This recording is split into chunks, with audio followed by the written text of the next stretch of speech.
Update now that we feel good about Zakai Ziegler. Oh, a scary moment for Otega Owe. That he be fine. Cats up 8 right now. 5 minutes to go on Rocky Top. One more game coming up tonight. Wade Taylor IV and A&M taking on Oklahoma. One thing we will not see here, gentlemen, anybody with a nickname, Little Candy Cane. Gus? and the great thing about Blue Cane is that is his name, Blue Cane. It's not even a nickname, Dari, as you know, back in Athens, Georgia, Stegman Coliseum. The Blue Canes are out. The dogs are barking. They are sicking them on the South Carolina Gamecocks. 63-49 the lead with 3:41 to go. Let's remind everybody that Wednesday night we have a men's basketball doubleheader on the SEC Network. Janai Broom leading number 1 Auburn against LSU at 7 Eastern. Then Josh Hubbard, the sensational sophomore, leading number 14 Mississippi State against Mark Sears and 4th-ranked Alabama at the Hump in Stark Vegas. Love that opportunity to see two teams get up and down. Auburn and LSU. Cam Carter against Janai Broom, Chad Baker-Mazara, and then for Alabama, Coach Nate Oates said the response in practice was excellent by Mark Sears.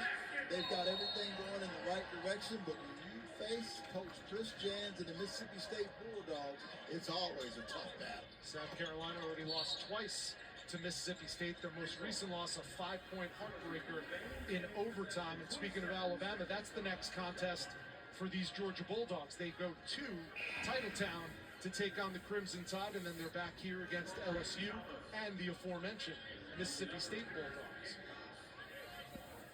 So Coach Lamont Paris called that timeout, realizing the lack of possessions left in this basketball game. They want to try to extend the game.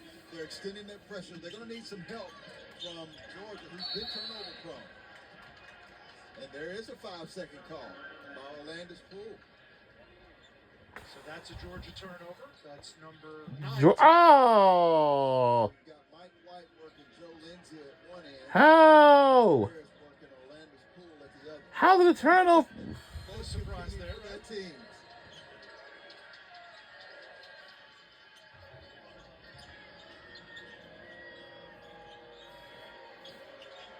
There's Thomas. He's been the top scorer. You got to find Colin Murray Boyles. He's on the block against the guard and Silas Dimmer. Thomas for 3, no. There he is, CMB with the offensive board. Back out. In and out. And a big rebound for Newell. He's got a double-double, his 5th of the season.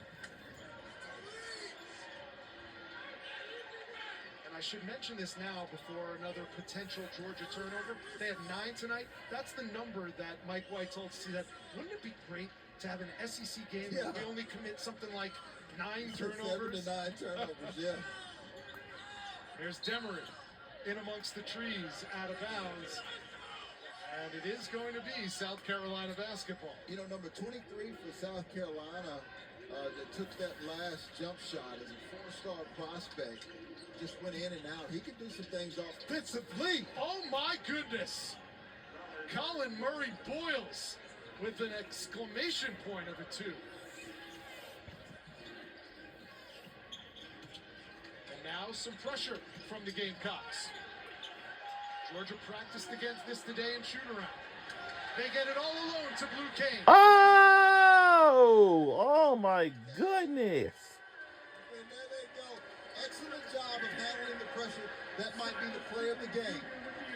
The Dunkyard Dogs are at it again. And CMB tried for back-to-back thunderous dunks. They'll go to the line instead. I love it when Colin Murray Boyles is massive, 6'8", 240 pounds. That's how you attack the rim, big fella. And then against the pressure, Asa Newell, good composure. I love how the ball was popping, and Blue Cane certainly deserved that finish. We saw Jaden Newell on the sideline, the brother Asa Newell celebrate. Great teammate. Here's Murray Boyles at the line. This is the first of 2. Friday night gymnastics, we have a doubleheader on the SEC Network and the ESPN app. Number 14, Alabama, taking on number 12, Georgia at 7 Eastern. Number 3, LSU, hosting number 9, Missouri after that. And it should be another exciting night of SEC gymnastics.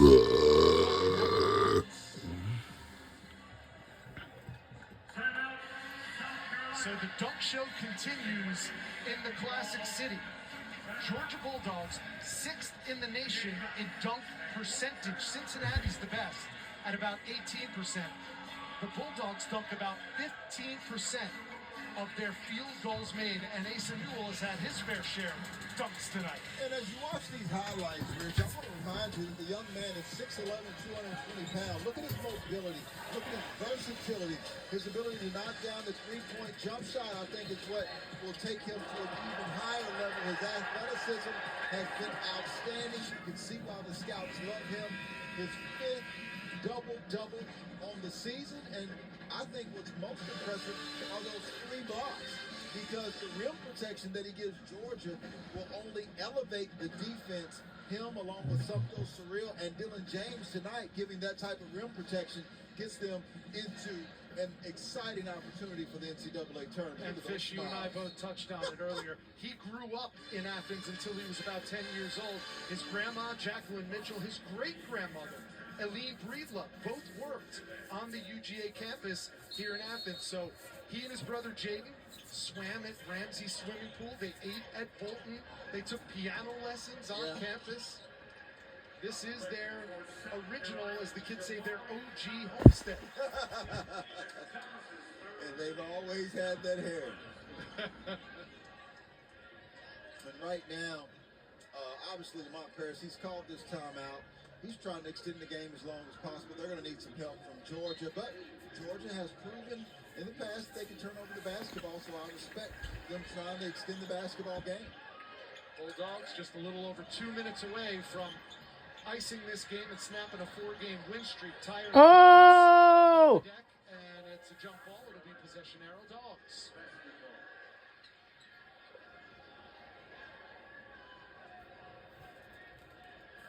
Talk about Georgia basketball and Asa Newell being the latest prized recruit. He's the 3rd highest rated recruit ever to come from to Athens. Obviously, Anthony Edwards, he's averaging 26 a game for the T-Wolves in the NBA. Lou Williams, the 2nd highest rated. And I know you know this because you've been around this league for so long. Most people in the know say, if Georgia basketball could just build a fence around their home state, oh my goodness, they would be a force in college basketball for years. All 3 of those dudes are from the state of Georgia. Sure. And Mike White has done a much better job of that. Bruce Pearl mentioned before coming to play Georgia here in Stegman Coliseum that a lot of the guys that they typically were able to get, they could not get anymore. Georgia had committed to the NIL. The administration had committed to back Coach Mike White, and that's one of the reasons why you've seen the turn. Another turnover by the Gamecocks. I guess you would call that an unforced error, but there was pressure applied by the Georgia defense. Well, it's just a turnover you can't have if you're Lamont Paris, and he's frustrated because his system has been proven to work. We saw that last year. We know the success that they had. Multiple NCAA tournaments, Sweet 16, Final Four runs, championship runs under Bo Ryan in Wisconsin. So it's frustrating for him to see these careless turnovers because that's not part of his system's DNA. Demery the inbounds to Lawrence. Now under 2 minutes to go. Georgia's never trailed in this one. They're up by a baker's dozen now. And that's a steal by the Gamecocks defense. And an easy 2 for Conyers. We're under 2 minutes to go in the second half before this game is over. What? On press offense today, he had his guys more than prepared. He prepared them for the zone of the 1-3-1. He's putting them in difficult situations in practice, which is why they've done a better job of taking care of the basketball. And they worked on this press. And now a foul is called as they attempt to break the press. That's the 5th foul on South Carolina. Let's take a look at the Georgia balance scoring tonight. 17 for Newell to lead the way, but Demery in double digits. So is Dylan James and Dakota LeFew, who made his first start of the season.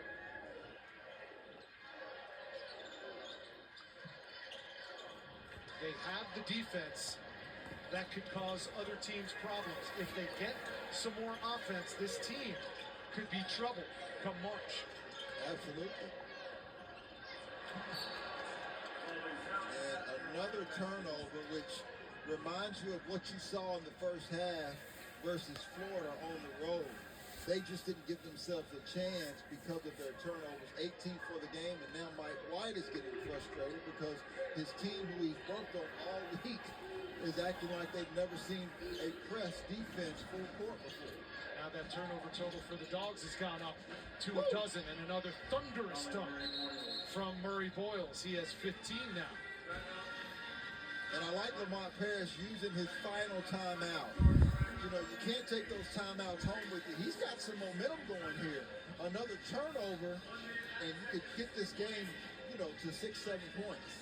Timeout on the floor, 1:09 to go in Athens. Let's go back to the SEC Network studio. Dari, take it away. Rich, thank you much. Jeremiah Fears, a fabulous freshman for Oklahoma, going to lead his Sooners into Reed Arena to face Texas A&M. That game gets going at 10 after the hour, just about 6 minutes from now. Sooners on a 2-game winning streak that started with a win on a Saturday against South Carolina, guys. Aggie Sooners, that's next. Thank you, Dari. South Carolina chipping away, not going away. They're down 9 with 1:09 to go. Georgia has 2 timeouts remaining. South Carolina, though, out of timeouts. Yep, and definitely hang around for that next game. That backcourt matchup between Jeremiah Fears and Ray Taylor is going to be an outstanding one. And what I would say is, you know, when you look at Georgia, we talked about their resume and how important this basketball game was. All of their losses, up until now, quad 1 losses. You want to secure this victory because So this Saturday, our team will take on Alabama on ESPN2. That's a big game. LSU is unranked in their next 7 games. And next team after that will be LSU. Then after that, Mississippi State, and Texas A&M, and then Missouri. Starting with number 4 Alabama. That game's going to be on Saturday on ESPN2. After the LSU game, 14th ranked Mississippi State, 13th ranked A&M, 20th ranked Missouri, and the hit list just continues. There is never a night off. You and I were talking about this. The thing that makes the SEC so impressive this year, in addition to the title contenders like Auburn, Tennessee, and Alabama, is their floor is really not a floor. If South Carolina loses this game and they go to 0-8, you could say from the outside looking in, they're the worst team in the SEC. Sure. If you're the worst team in the SEC and you are South Carolina, you know how strong this league is top to bottom. Yeah, a team that was able to knock off Clemson earlier this year, and we didn't mention the last team on that schedule, which is Missouri. And Missouri is competing for an SEC title right now, continuing to move up their rankings with the silent assassin Tamar Bates, who I think is going to be an all-league player this year. Well, you see 10 teams in the top 25 from the SEC. Our friend Joe Lenardi, Joey Brackets, has 13 teams in right now. And if you're wondering, Dogs fans, yes, you are included in that 13 teams. He has the Georgia Bulldogs right now going into February as one of the last 4 buys. And that'll be the first time in a decade that the Georgia Bulldogs would have made the NCAA tournament. So that would be a major feather in Mike White's cap. And as much as this is challenging for SEC teams, I believe it only will enhance their performance in the NCAA tournament. The ACC challenge, or the SEC-ACC challenge, was heavily favored by the SEC. It was dominated by the SEC this year. But as you look at some of the other conferences, 11-10 versus the Big Ten, I think it was 5-4 versus the Big East. So it's very important that SEC teams continue to push one another to get better, because the teams that they beat, Auburn over Iowa State, Alabama and Auburn over Houston, Auburn over Purdue, those teams that they beat, Tennessee and Illinois, are getting better. So the SEC teams must continue to get better as well.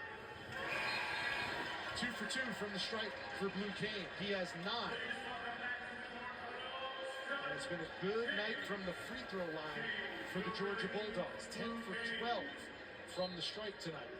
1:07 to go, an 11-point lead. Georgia looking to snap a 4-game losing streak. That one's picked off by Lawrence. And a foul called on South Carolina. That's team foul number 9.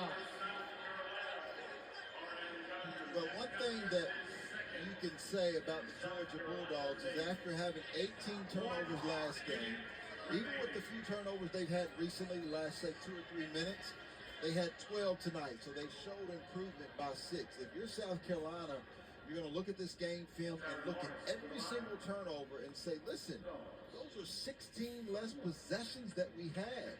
We're on the road against a team that's knocked off Kentucky, played Auburn to 1-possession game, beat Oklahoma, and we had a chance with 16 turnovers. They average 14 turns a game. They only have 12 tonight, so be thankful for that. That was a circus shot by Jamari Thomas. He was looking for an and one. Well, he needs to look for his defender. You don't have time to learn about an and one. Back-to-back 19-point efforts for Jamari Thomas coming off an injured knee where he missed 4 games. Here's LeFew. And he's Wow. Nice. The advantage of having a 6'5" point guard. Silas Dimbley being able to see over the pressure of South Carolina. Conyers, double team, gets it up and in anyway. 18 for Colin Murray-Boyles. A good night numbers-wise, but not enough for the South Carolina Gamecocks. Woo! Love the fact that the Gamecocks still battling till the game is over. Good execution, resilience. Oh! Georgia Bulldogs here down the stretch. And it will not get any easier for South Carolina. We highlighted Georgia's upcoming schedule. The next 4 games for the Gamecocks, all ranked teams. This Saturday, they're home against A&M. Then they go on the road to Lexington to take on the Wildcats. February 12th, it's Chris Beard and the Ole Miss Rebels. Well, South Carolina's already had a Brutal. conference schedule. I mean, who starts out with Alabama, Auburn, both at home. Yeah, congratulations. Vanderbilt, Florida. I mean, you're talking about all NCAA tournament teams, but it's the gauntlet of the SEC that you're facing this year.